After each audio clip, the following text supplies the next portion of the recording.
The art of strategic silence.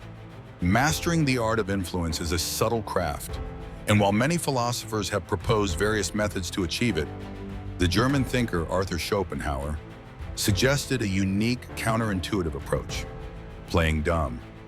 You can certainly achieve success while being labeled as arrogant, but Schopenhauer offered a different path.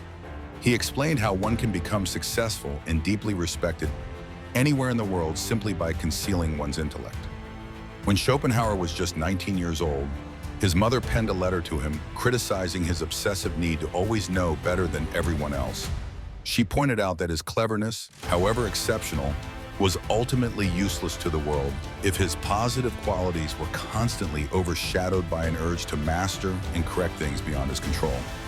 This letter offers a profound insight into Schopenhauer's early struggles with intellectual superiority, a struggle that would later shape his philosophical reflections. He believed that while pride in one's mental abilities could elevate an individual above the masses, it also carried the dangerous potential to incite envy and resentment. Let's explore what the strategy of playing dumb actually offers us. The art of surprise that one should not openly display their full strength. Rather, it is often wiser to appear slightly weaker so that when the critical moment arrives, you can reveal your full power to the absolute surprise of your opponent. This strategy has been employed by legendary fighters throughout history.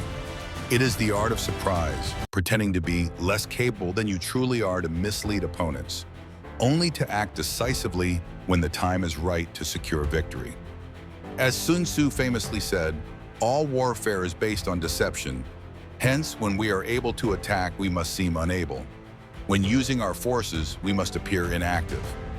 Beyond the battlefield, this tactic is evident in our everyday lives, whether in boardrooms, sports, or lecture halls. You will often see individuals who possess remarkable intelligence, yet speak rarely. They never miss a gathering, but they remain quiet until the crucial moment comes, making their mark in a way that astonishes everyone. They are essentially following the Mahatma Gandhi's advice: speak only if it improves upon the silence. You're leading them. True wisdom is knowing when to speak and when to listen. In any setting, there are generally two types of people: those who never stop talking and those who quietly listen. The former are rarely taken seriously unless they happen to be your boss. Arthur Schopenhauer emphasized this same idea. Wisdom lies in the discretion of speech. You should play dumb, but never be ignorant. It is about knowing when to talk and, more importantly, when to listen. Plato put this beautifully. Wise men speak because they have something to say, fools because they have to say something. By listening, you gather valuable information from everyone around you. Then, when the time comes to speak, you can offer the most insightful idea because you haven't missed a single detail. By playing dumb, you are actually playing intelligently, letting them think they solved it. We are constantly surrounded by individuals, parents, teachers, bosses, whom we must respect. While our parents may make mistakes as they age, we should strive to guide them subtly, planting ideas in their minds so they believe these thoughts are their own. You may have seen professional athletes allow a disabled fan to score a point or win a match after a playful struggle, making that person feel as if they triumphed on their own. This fosters an environment of respect and dignity. In the workplace, we often have to manage our superiors carefully. We typically play dumb to avoid making them feel wrong, as this is often crucial for maintaining our livelihood. We don't need Schopenhauer's philosophy to navigate this. If we care about our work, we likely already do it. As Schopenhauer stated, to play the fool is the last resort in order to cover the defects of others. It is essential to protect the dignity of those around us. We are all human and have emotions. Constantly correcting people will only paint us as the villain in their eyes. Don't take the spotlight. Many of us crave the spotlight, which can be wonderful if we are already established superstars. However, before reaching that level, it is essential to remain low-key. When you are still climbing or struggling, there is nothing to show off. You are simply being vulnerable. Arthur Schopenhauer elaborates on this, suggesting that you should act as if you don't know anything until the right moment arrives. At that point, you can make your mark and capture everyone's attention. Until then, Focus on listening and absorbing knowledge. To enjoy the benefits of wisdom, we must be willing to appear foolish to get ahead. In the Tao Te Ching, Lao Tzu explores the concept of appearing weak or unassuming as a strategic approach. He suggests that true wisdom often lies in avoiding direct confrontations and refraining from displaying one's full capabilities.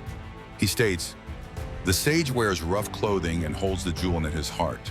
Similarly, Socrates employed a technique known as Socratic irony, where he pretended to be ignorant to elicit knowledge from others, ultimately revealing inconsistencies in their thinking. His feigned ignorance was a deliberate strategy to challenge others, famously stating, "I know that I know nothing." The power of humility. Schopenhauer observed a peculiar weakness in human nature. People often overthink the opinions others have of them. He remarked that upon reflection, it becomes clear that these opinions are not essential to one's happiness. It is a natural tendency to care excessively about perception, but the goal should be to win people over by embodying humility rather than adopting a rude or arrogant demeanor. By covering the defects of others and making them feel as though they have resolved their own challenges, you play the role of the intellectually foolish.